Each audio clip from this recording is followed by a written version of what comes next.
Ayting, biror bir kishi o'zini bir libos kiyishligida, yo yurishligida, yo biror bir harakatida o'zi avval bir kishining muhabbati paydo bo'ladi.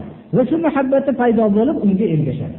Muhabbat ergashishlik samarasini beradi.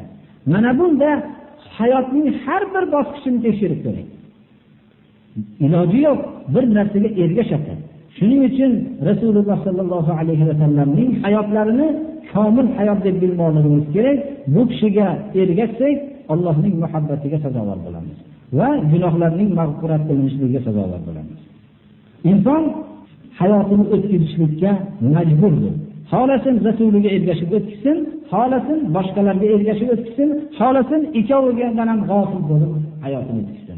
Shuning uchun sunnatga ergashishlik u mayda narsa emas. U hayotda bu sunnatga ergashmagan kishilar bilsinki, albatta majburdir boshqalarning yo'liga ergashayotganligi. E'tiborga olmayman degan kishilar bilsin, boshqalarning holatiga o'zini o'xshatishlik uchun soatlab, haftalab vaqtlarni sarf qilishadi. Mana bu narsani bilib qo'ymoqligimiz kerak.